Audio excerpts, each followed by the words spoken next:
What's up, everybody? KleverKrok back once again for Week 10, Season 3, Week 10 of the GTA. And this past week was another great week. I continue to be confident in the fact that so many of our coaches are improving. But we're going to go ahead and jump into each of them. So I'd like to welcome my guest, Jasperious. I finally remembered your coach name. Yay! I'm proud of you. It only took this is the fourth video. Yeah, probably. It only took 4 videos. The embarrassment finally welled up. Same. Alright, well, I'll go ahead and let you start. I'll go ahead and just start playing the match, but you just go ahead and talk about it in general, what you think about it, team building wise, and anything that stuck out to you about how either team played. Yeah. All right. So honestly, I fully believe that if Isaac would have just, or Fiha, I should say, if the Fakemon would have just Icicle Spear, they could have won the entire match right here. Or not Icicle Spear. Yeah, it was Icicle Spear. Yeah. Yeah, You you're saw right. how much damage Ice Shard did to Drapion. He could have just destroyed his entire team, bar for Alligator. But he went for Ice Shard, which was a little weird to me, but that's fine. We see the same set that the Gengars have brought every time, which I mean, it's worked very well for them. So, you know, it's pretty standard. I think Isaac's is relatively standard. Sorry, Fakemon's is really standard too for them. Maybe Cloister has been added. I don't know. I think they were in last week as well, but I really enjoy Cloister, and I think Cloister, if he would have left it in the first turn, he would have done a lot of work. But it does work right now, so that makes up for it. Solid battle, really just good fun. I really enjoy this part right here, where he sacks off. By accident. It was really entertaining. Yeah, that's probably my favorite part. Just because it was really comical. And he still got the win too. Spoiler alert. Which it doesn't look So like he would at this point. no, it really doesn't. But Cloister pulls through. That was a really really sad attempt. Also, he should have just flamethrowered again. Yeah, he didn't have to worry about, like, the flamethrower would have done neutral damage, and Cloister has terrible special defense. Oh yeah, just butt. So, yeah. Yeah, I think the Gengars could have had it because of that first mistake. Cloister would have swept 6-0 without a shadow of a doubt. So, not sure why he didn't stay in, unless he didn't have Icicle Spear for whatever reason, but I'm pretty sure he uses it later. Yeah, I think he actually just used it on a. Why don't I remember the names? The Ghost Ground one. Oh, Golurk. Golurk. Yeah, so, I mean, since he didn't do that, he got pretty badly punished. He really should have lost. The Electros should have taken care of the Aggron. Had that have happened, I don't think that the Cloister without a Shell Smash would have taken out the well, that's not true. He would have been forced to have to take that out, which means he wouldn't have been able to Shell Smash, and he could have gone into the Torterra or for Alligator to kind of finish the game. But either way, Isaac still pulled it through because of the Cloister. It was just by a lot closer of a battle than it needed to be. And even then, I still think the Cloister could have gotten off a Shell Smash. Yeah, I agree, especially at this point. Once the Electros was down, he didn't really have much to worry about. But I think the biggest thing that I thought about was, there was a couple misplays on Isaac's end, and that almost costed him the game. But I would say that the fact that the Gengars haven't changed anything like all season, I think is contributing to the losses that he has, because I think the coach of the Gengars knows what he's doing, and I think he's playing better and better. He's just not changing anything. So even though he's getting better, he's not seeing like as much results to his like growth as he could be if he was team building better. Yeah, he knows what he's doing, but we also know what he's doing, Yeah. and that's I think the thing too is like he's learning how to like use things like Electros and Golurk way better than he has in the past when he's drafted them. And it's actually kind of scary because it's put, a lot of us in positions where we didn't know if we were going to come out. But knowing what he has ultimately has caused the losses that the Gengars have succumbed to. So, and especially when you have a quad weakness to ice on at least 2 of your Pokemon. yeah, I think that's a bit challenging because the only resistance he has is Gator, and Gator's not a wall. So, Cloyster just absolutely destroys this team. Yeah. Without repeating myself, I would just keep saying, like, for the Gengars, this last week, I would branch out and try something totally different to get comfortable with, like, changing things for next season and see what you can make of it. They have a Mega, don't they? They have Mega Heracross and Dragonite and things like that, and they've yet to bring it. Yeah, they haven't brought a lot of their really strong Pokemon for whatever reason, but Dragonite's a monster. Yeah, they're both scary, and they could have done so much work to this team. I think, like Mega Heracross especially. It gets Vacuum Wave, which I'm pretty sure it does, and it's a special like fighting priority move, and that actually could have put in a lot of work on that Cloyster, and would not have been expected. And then you get the skill link with the hammer, or the arm thrust. Arm thrust. Yeah, and then the Rock Blast and Pin Missile and Bullet Seed. Yeah, so like in general, I think that thing would have just totally destroyed like this team. In addition to like Electros and Golurk, because those two put in a lot of work too. But like I said, not changing anything is kind of why this match ended the way it did. But either way, we'll go ahead and go on to the next match, and that is between Because I'm Zoo Batman and the Alakazam Apparitions. So, first thing I notice here, he brings Celebi for the first time, so he probably wasn't expecting that. He brought it for the Lantern because he knows that he's used Lantern a lot since he did the free agency trade. And I guess because he knew that he was going to start with the Skarmory to go for Spikes, which I still think he should probably be doing Stealth Rocks, but in this case Spikes works better. And then having the Whirlwind was really good because that Bisharp was going to do some work if he didn't do that, but yeah, the Bisharp probably could have gone for a knockoff just to get rid of whatever item it has. I think it has Rocky Helmet. And that would have been helpful early on to do that, but getting swapped out kind of lost all that momentum that he gained, and he got free hazards up. So that was a good approach on the Alakazam's part. Here, this just shows how ridiculously bulky Mega Venusaur is. Just took an Icicle Crash from a Life Orb Mamoswine. That's just nuts. And so he just kind of forces the switch here by being able to stall it out some. He goes for the Leech Seed, which was a good play. Then he goes for Sludge Bomb, of course.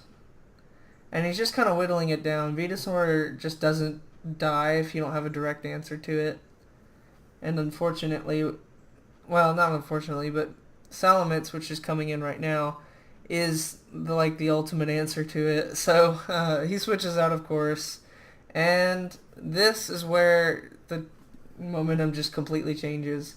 Getting that D-Dance up is enough to sweep, and I'm not sure if the Alakazams were aware of that, but he could have won the match 5-0 right here, because as you can tell, he has no more priority, he has nothing that outspeeds at this point, A return and an outrage or earthquake from the Salamence would have been enough to take care of at least everything but the Clefable. But even the Clefable, if it wasn't physically defensive, would have taken a lot of damage from it.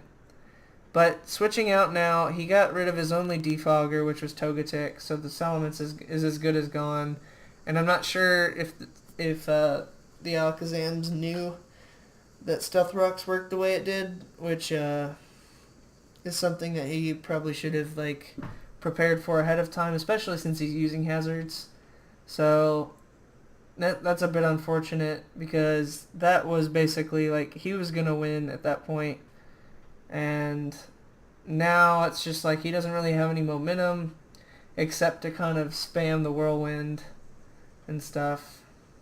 But yeah, I think the pivotal moment honestly was the Mega Salamence switch when he could have at least gone for another knockout on the Tyrantrum and put some pressure on the Clefable before going down. But at this point he's not useful anymore.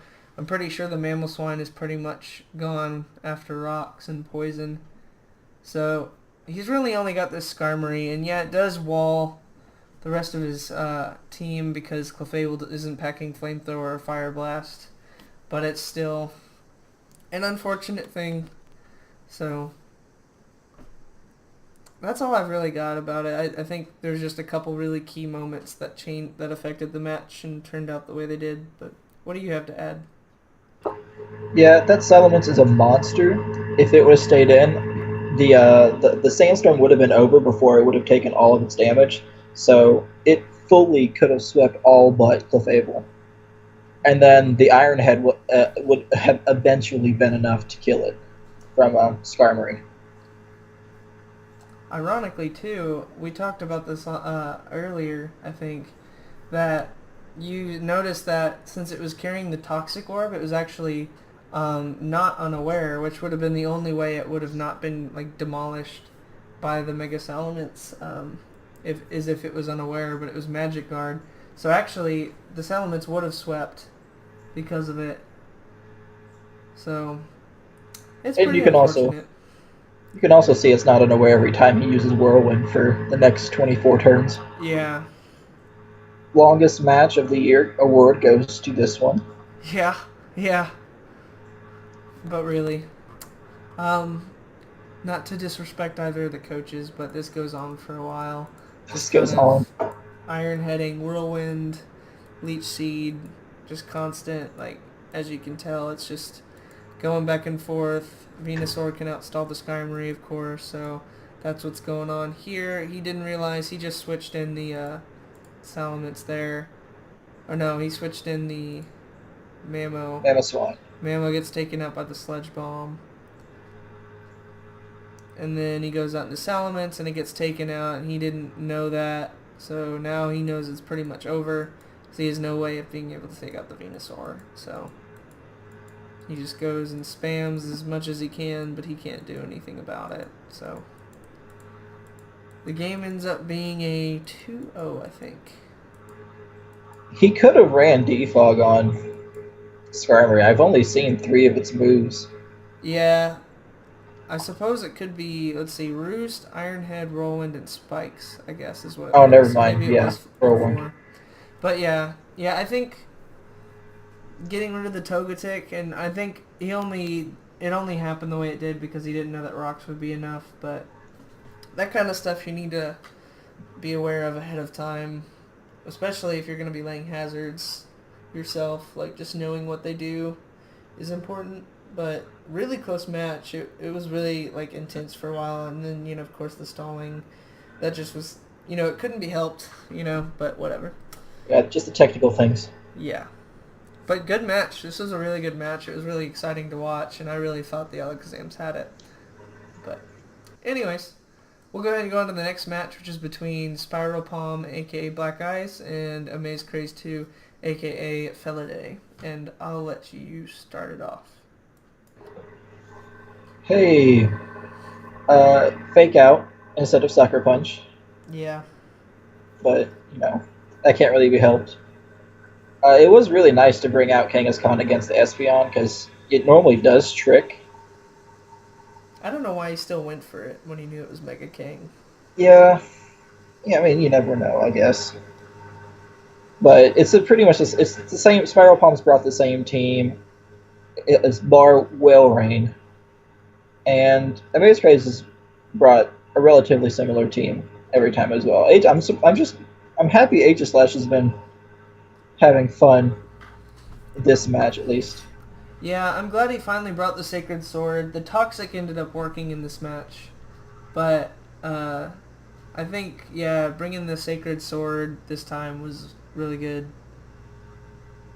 Being able to wear down that Kangaskhan. I wouldn't have left it in as long as I have because he obviously wasn't going to go for something where he's going to get hit by Sucker Punch. But Yeah, or he could have.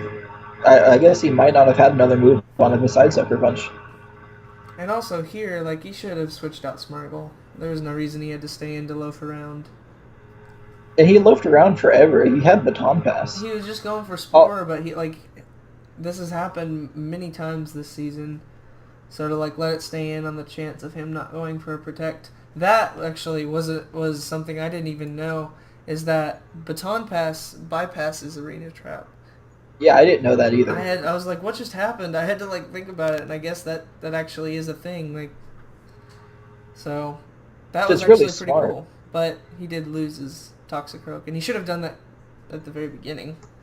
But Yeah, right off the bat, because Spore also doesn't work because of the Sleep Clause and Durant's already.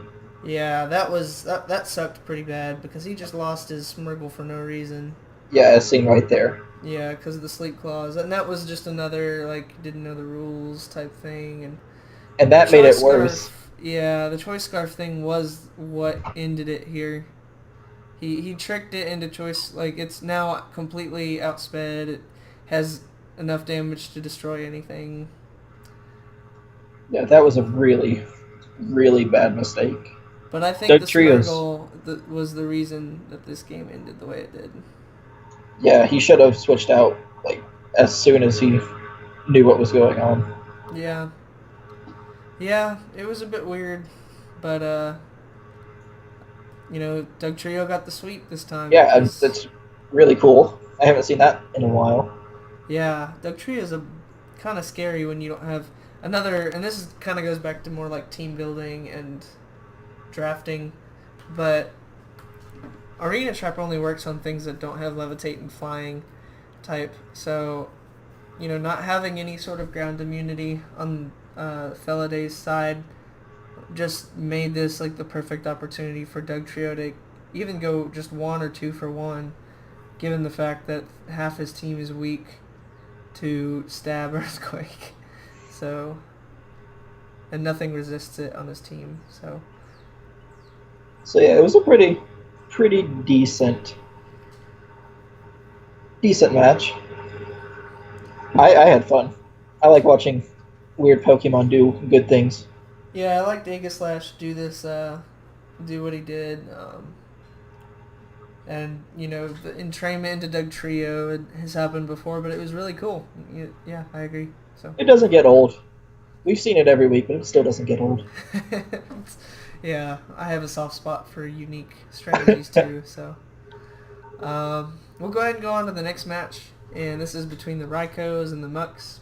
All right, I'm gonna look away. It's okay. It's okay. So this match was actually really crazy. You see on the Raikous side kind of what he's brought most of the time. He's brought the same four because it's just a really powerful offensive and defensive core, and Mega Slowbro, Umbreon, Blaziken, and Raikou, and then he rounded it out with Cofagrigus and Gorbis for that Shell Smash shenanigans. And then on the other side, there's the Garchomp, which is actually kind of scary. The Absol's kind of scary too. Volcarona's a good option, and then the rest of his team was kind of like, it's okay. Like it's, yeah. So the Slow King ended up being good, but we'll go ahead and start. So Gorbis is going to come out and I guess protect first. just to scout, and then he goes for Shell Smash, and he got free rocks up, so that was a smart move on the Muck's side to not just go straight for offense. He's lucky that you didn't go for Shell Smash first turn, but Right. but yeah, so like that was a good play. Nidoking's down, Gorbis is down, but Gudra put in the work to finish it off there, and then you switched in to get a wish off and pass it to someone safely, I suppose, and then this Absol goes for the knockoff, gets off that citrus berry, which is pretty good, considering it needs that recovery, and not having leftovers is a pretty big deal. So he switched out into Slowking, and Slowking just totally walls this Blaziken. It was actually kind of crazy because it's not known for its physical bulk, but it just totally stopped this Blaziken, which is a rare thing to see. So that was pretty crazy. He switches out into the Garchomp, and you went for the sub, which was pretty cool to see the substitute set go for Hidden Power, Ice, and just totally stop this Garchomp. Now, I really wish that this Garchomp was Choice Scarf.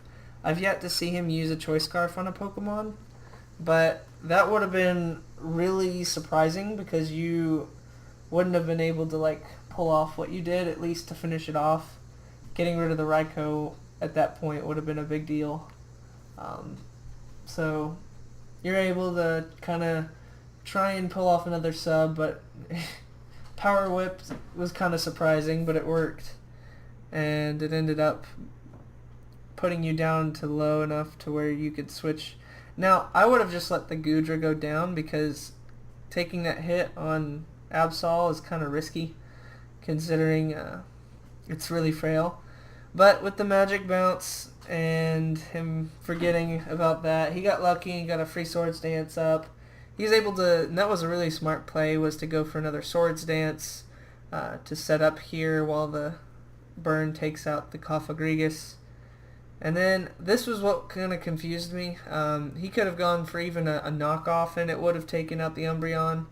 But having something like Play Rough would have been plenty. And he would have swept here, with the Absol.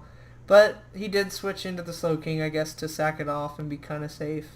Gets the switch into Volcarona, and Volcarona puts in the work. And he put a Pasho Berry on it, which was kind of crazy that, he had a, because Pasho Berry is just, it's like the other berries in that it's if you're hit by a certain type of move, it has the damage. And in this case, the Pasho Berry has the damage of water-type attacks, and the only thing that really is going to be dishing out water-type attacks was Slowbro, so really good preparation on the Volcarona's part.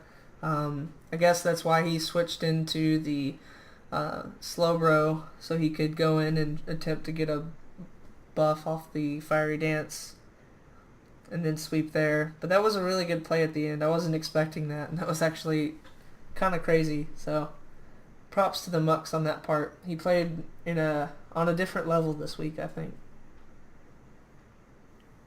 Yeah, he definitely did. It was a very good. I'm very surprised. Slowbro or Slowpoke, Slowking. Let's go through all the slows. Slowking did that, even though I run Slowbro, so I should realize this by now that all the slows have really good defenses and special defenses. Plus that Regenerator. Oh, that Regenerator.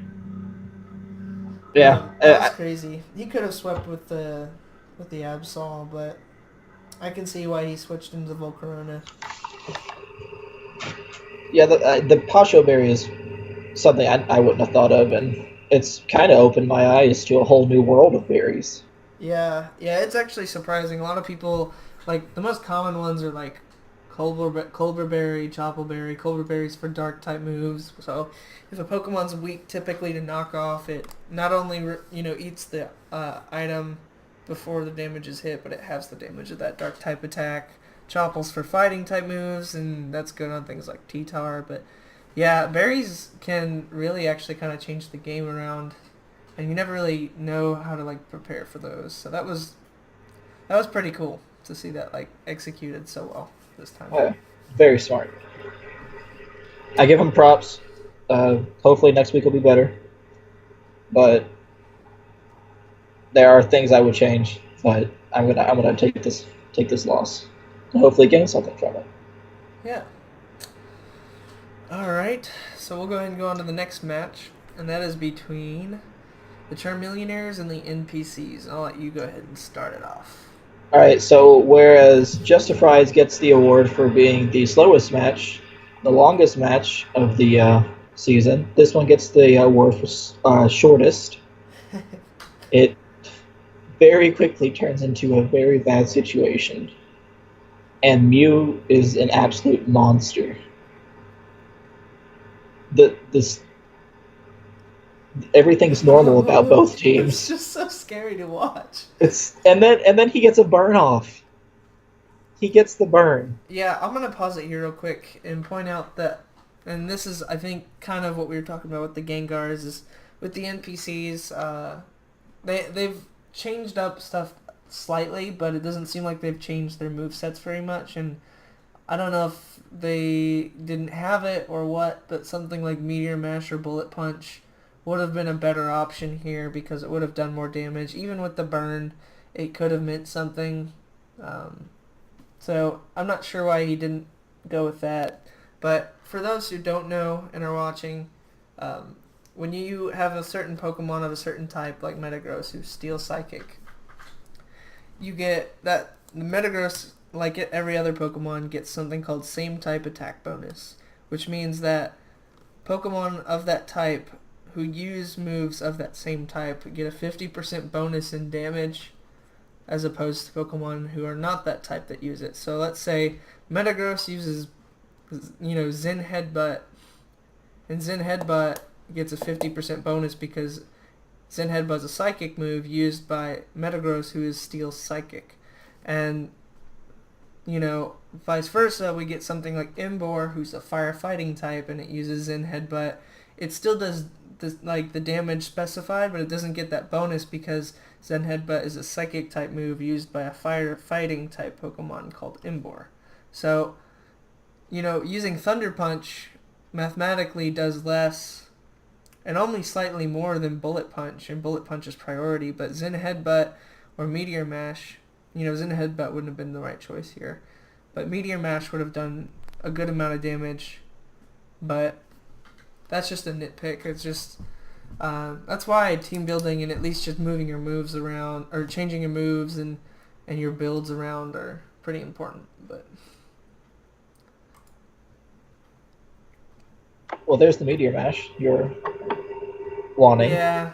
Too I'm little, just too not late. sure. I think sometimes I've seen people use one and then just the other interchangeably, just to see which one does more. And mathematically, one always does more than the other, unless one is super effective and gets that bonus.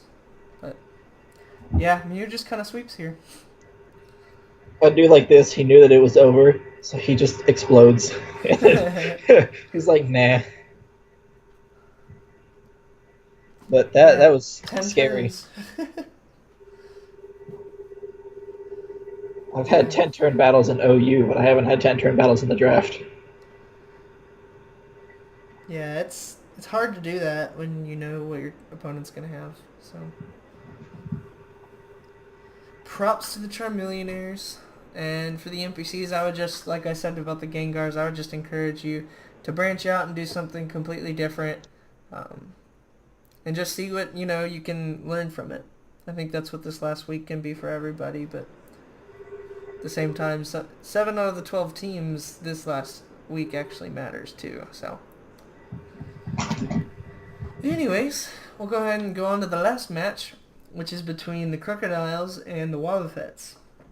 Now, as the coach of the Krookodiles, I felt okay about this match, but I also knew that if he had brought Armaldo, it might have been kind of scary for me, because Rocks was a problem. The only answer I had for Rocks, I had Mega Blastoise, or not Mega Blastoise, I had Blastoise with Rapid Spin, and I had Magic Bounce Sableye, but I didn't really have a reliable answer per se. Nidoqueen can get up rocks too, and having to be forced to go into one of those can always be a risky thing when you're playing against somebody who can make predictions along that line. So, yeah, it was, I think it ended up being a pretty solid outcome. So I knew he was going to probably start with the Ambipom or the Nidoqueen. Either way, I knew that I needed to go into Bronzong. And I figured he'd go for the knockoff, and unfortunately he got rid of my Custap Berry. But I got up my rocks, and that's what I really cared about, so I just went ahead and went for Explosion, which I knew would do plenty to anybody. And I went for the Ancient Power here, expecting a switch. And he goes for the Light Screen, which I wasn't expecting. And I'm pretty sure that Thunderbolt mattered, because he probably would have just gone for Recover.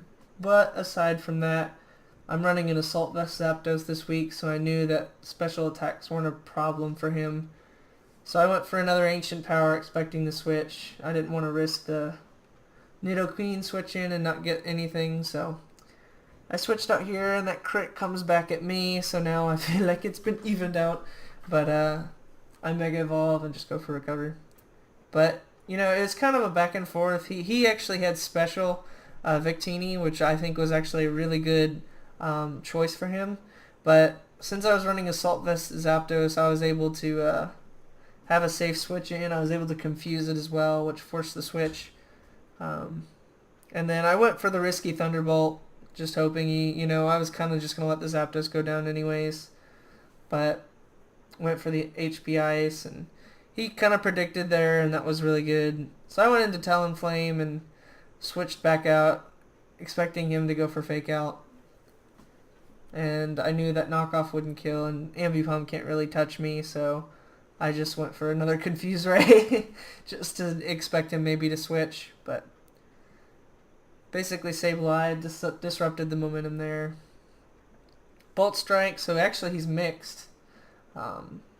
And so that was a bit unexpected too, but he kept hammering me pretty hard, and I got lucky here, not getting hit by that Dazzling Gleam, and then those confusions just took its toll.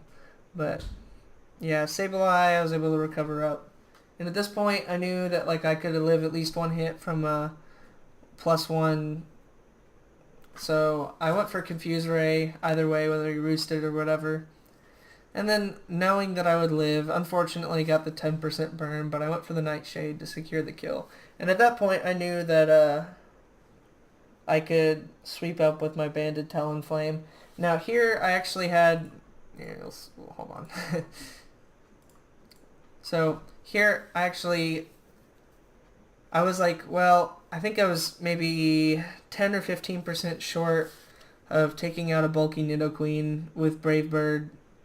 So I knew that I couldn't live, and I knew that if he hit some, took out my Talonflame, I was going to have a lot harder time taking out the rest of his team. So I just went for the safe U-turn, expecting, him to just go for some sort of offensive. And he went for counter, which I wasn't expecting on Nidoqueen. In fact, I didn't know he ran it, so that was actually really cool. So had he done that, I would have lost my Talonflame. So there, I just am kind of... The only offensive move I have is Rapid Spin here, so I'm just kind of waiting for the the Blastoise to go down. Now I'm going to reveal my counter, knowing that he has to go for some offensive move. And that ended up taking out the Conch. So that was good. The only thing I was afraid of at this point was if he... knowing that he could recover more if he had stalled out some, just going for counters, that I would have, had a harder time of being able to take him out with Talonflame, but I also knew that I still had Krook with my Scarf Earthquake that was able to take him out. So it could have been really, really close, but those last couple turns I think ended up turning it into my favor. So I think if he would have used Stone Edge after the first crit on your Sableye, then Sableye would not have been a problem anymore. And that would have made the battle a lot easier for him. But it was a very good battle. Both of you guys played really well. And I really like Ambipom. I do too. MB Palm's awesome. It's annoying, but it's awesome. I just knew that like Sableye puts in so much work against his team being a ghost type. I was honestly surprised he brought Ambipom because it does almost nothing to Sableye. So, but I guess maybe for the Bronzong he brought it. possibly, yeah, it's quite possible. Trying to think what else it would be because he wouldn't want to touch the Zapdos. But regardless, I mean, it was still, like you said, a really good match. In a lot of ways, it was really close. And then towards the end, it fell into my favor. But yeah, it was close. I wasn't sure what was going to happen until that Charizard went down. That was the thing I was concerned about. I knew that I still had like a chance of living a plus. Actually, I knew that I could live a +1 Dragon Claw with my Blastoise, even though it was specially defensive, and I could counter. And then I also had the option to Brave Bird. But I didn't know like for sure that those things were gonna happen, so it was just nice to know that once that Sableye like traded, I was like, okay, I feel a lot better. That Nidoqueen though, like just puts in so much work. It's so bulky. Yeah, Nidoqueen's really good. Yeah, it's really good in the draft format. It's got a it's got a really nice move pool too. It does. It has a lot of things, and the extra bulk. A lot of people argue that Nidoqueen is the better of the two, Nidos. So Nidoking is more offensive. It's faster. It does hit a little bit harder with its speed, but a modest Nidoqueen hits about as hard as a timid Nidoking, and you usually run timid Nidoking. So with that bulk in mind, people usually think that it also gets pursuit, which people don't know. I didn't know that. Oh wow. And the fact that it also gets counter, maybe Nidoking gets that as well, but Nidoqueen's pretty scary, so. Well, we'll go ahead and take a look at the standings real quick. So, as you can see here, we've got a lot of like really close records here. A couple teams who are already kind of locked in their seeds, that being the Charmeleonaires at the 3rd seed and the Mucks at the 6th seed. Well, I mean, yes. No. The site's, I think, messed up or something. My bad, but basically the Charmeleonaires have their seed locked in because they can't advance forward or backward, even at like their, worst loss. It's almost not guaranteed, in considering they're also, actually it's not possible because they've already locked in their seed for their division. The Wobbuffets have locked in their place as well, and I would also say that the Raikous and the Zubatmen have locked in their places, not necessarily in this. Well, yeah, they've locked in their places for their division. But what I was saying earlier about how 7 of 12 teams, this last week is important for them, is that it affects where they fall into the tourney, and for 4 of those teams, it affects whether they're in the tournament or not. So definitely have to be thinking about that and prepare hard and play as best as you can. But either way, I think this next week will be a really good one.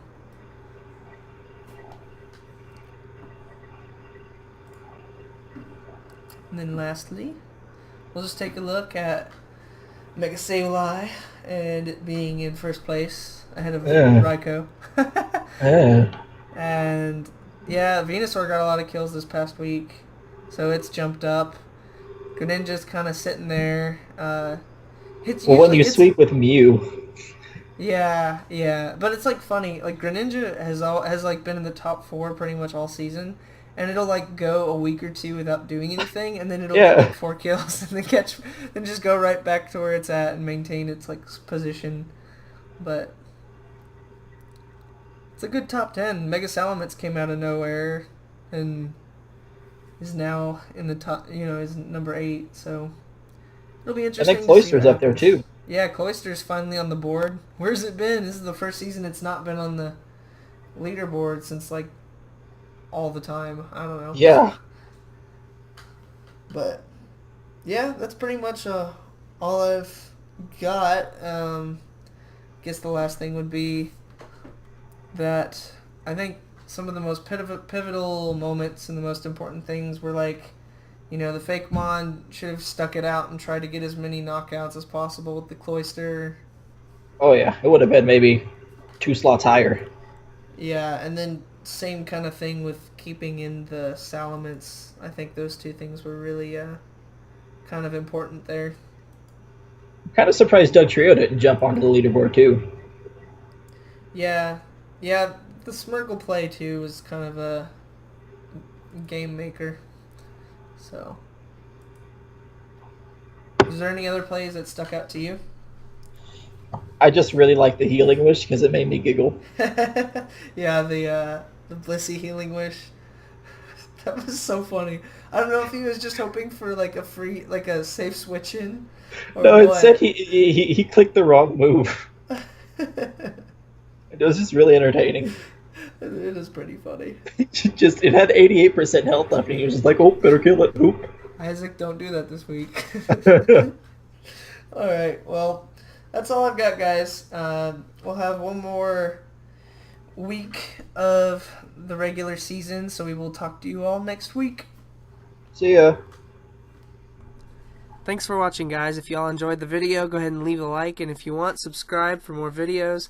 Hope to see y'all in the future, and thank you for watching.